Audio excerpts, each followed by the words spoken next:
আসসালামু আলাইকুম। আপনাদের জন্য নিয়ে আসলাম ফুলকপির কোরমা। এটা অবশ্য পোলাওর সাথে ভালো লাগে, কিন্তু আমি আমার ইচ্ছা হলো একটু ভাত দিয়ে খাই। ভাত দিয়ে খেতে ভালোই লেগেছিল আমার। আর এই রেসিপিটা আমার শাশুড়ি মা আমাকে শিখিয়েছে। আর এটাকে রংপুরে বলা হয় ফুলকপির ইস্টো। এভাবে রান্না করলে ফুলকপি, একটা আস্ত ফুলকপি কীভাবে তাড়াতাড়ি চট করে শেষ হয়ে যায়, এম একবার আ রেসিপিটা করে দেখবেন। প্রথমে গরম তেলে ১ টেবিল স্পুন পেঁয়াজ কুচি দিয়ে বাদামি করে ভাজার মধ্যে ১ চামচ আদা বাটা, ১ চামচ রসুন বাটা দিয়ে একটু ভাজার পর এতে এলাচ, দারচিনি ও একটা তেজপাতা দিয়ে একটু নাড়াচাড়া করে এতে ১ চামচ গুঁড়া মরিচ, একটু পানি, স্বাদমতো লবণ, ১/২ চামচ চিনি, ১ চামচ ঘি, ২ চামচ গুঁড়া দুধ বসানোর পর কাটা ফুলকপির টুকরাগুলো ছেড়ে দিন।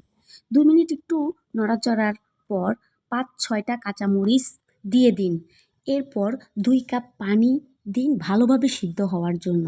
৫-৬ মিনিট পর দেখবেন ফুলকপিগুলো ভালো সিদ্ধ হয়ে গেছে। তারপর ১/২ কাপ পানিতে ১ চা চামচ কর্নফ্লাওয়ার গুলিয়ে ঢেলে দিন। দেখবেন ভালো গ্রেভি ভাবটা চলে আসবে।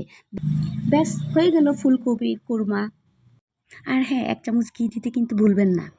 হয়ে গেলে গরম গরম পরিবেশন করুন ভাত বা পোলাওয়ের সাথে। ট্রাই করেন, খেতে জাস্ট ওয়াও! আল্লাহ হাফেজ।